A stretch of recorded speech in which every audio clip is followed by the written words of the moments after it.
Bom, eu vou dar uma aula da história da física sobre a vida e as obras de Joseph John Thomson.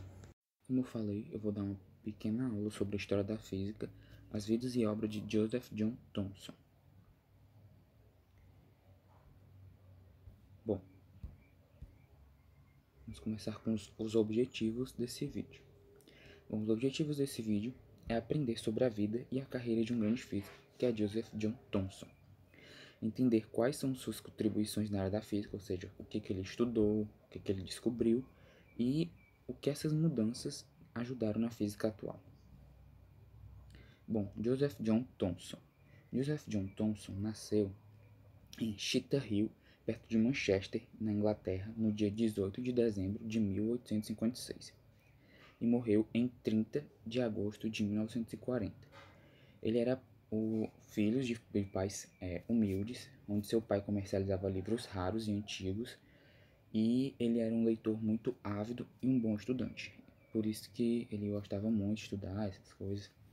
Ele era muito inteligente, ele já era considerado um prodígio para a época. Bom, agora continuando a história de Thomson. Bom, essa primeira imagem é da primeira universidade onde ele foi estudar, com apenas 14 anos, onde seus pais lhe mandaram, que era a Owens College de Manchester. Essa segunda é quando ele se formou, né, na Owens College de Manchester, que é essa primeira imagem, como eu falei. Ele se formou em engenharia e quando ele terminou aos 19 anos, ele ganhou uma bolsa para estudar nessa segunda faculdade aqui, segunda universidade, que é a Trinity College, onde ele ganhou uma bolsa, né, e ele se graduou nela em matemática. Bom, formou sua família. Como vocês podem ver, em 1890 ele se casou com Rose Elizabeth Pegg, que é a esposa dele, né, aqui nessa foto, essa mulher, e ele teve 2 filhos, um menino e uma menina. Um menino chamado George Pegg Thomson. Ele também estudou física, né, igual o pai. Certo que o pai não foi realmente formado em física, mas ele teve o intuito de buscar suas pesquisas na área da física. Então, mas ele realmente estudou física e ganhou o prêmio Nobel, o filho dele, por descobrir as propriedades ondulatórias dos elétrons. E ele teve uma filha também, né, que é a Johann Pegg Thomson, mas ela não é citada muito por conta de não ter ficado na história. Bom, seus estudos cabiam aqui. Os estudos de Thomson envolviam mais o que? A área do eletromagnetismo. Então, ele começou a estudar os raios catódicos, que foram descobertos pelo físico Crookes, porque ele verificou, né, nos experimentos, que os raios eram desviados por um ímã e também eram desviados por um campo elétrico, o que dentro das leis da eletrodinâmica confirmava que os raios catódicos eram correntes de partículas dotadas de carga elétrica. Então ele queria descobrir que carga era essa, que fazia com que fosse atraída para o ímã. Ele queria comprovar a existência dessa carga. Então ele começou a estudar os raios catódicos e fazer devidas experiências com com os raios, para descobrir. Ele descobriu que a massa dessa partícula em si, que era de carga elétrica, né, dotada de carga elétrica, era cerca de 2.000 avos de um átomo de hidrogênio, ou seja, ele era muito menor que um átomo, ou seja, era uma partícula subatômica, que ele estava acabando de descobrir. E ao mesmo tempo ele calculou a velocidade dessa partícula e achou que era cerca de 256.000 km por segundo. Bom, agora vamos fazer sobre a descoberta do elétron, ou seja, a consolidação da descoberta, porque ele já estava teorizando ao estudar os raios catódicos. Então ele começou a formular sua ideia, sua teoria de como seria essa partícula que se chamaria elétron. Então ele chegou nos físicos e disse que ele tinha descoberto uma nova partícula, que ele ia chamar de elétron, essas coisas. Só que eles não acreditaram.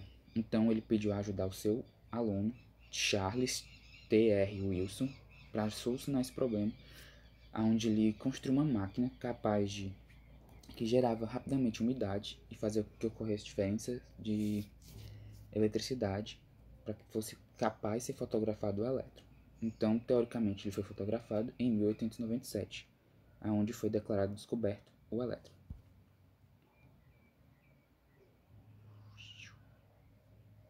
Módulo atômico.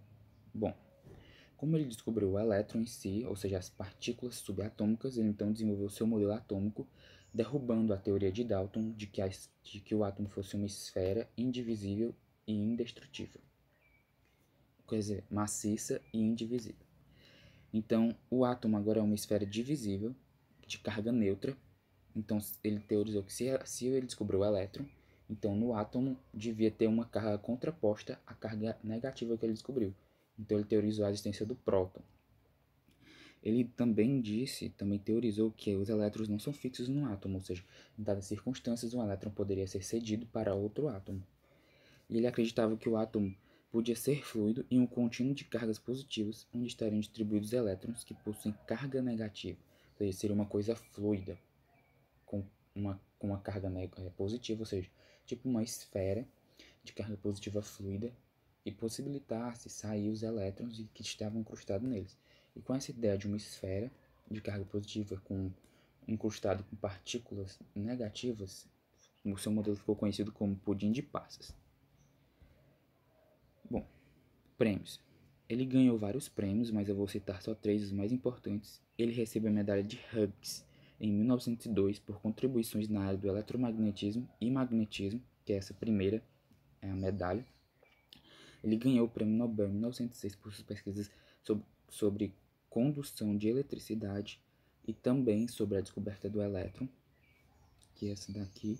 E em 1910 ele ganhou a medalha Elliott-Crason por suas contribuições na área da física, que é essa última. Bom, conclusão.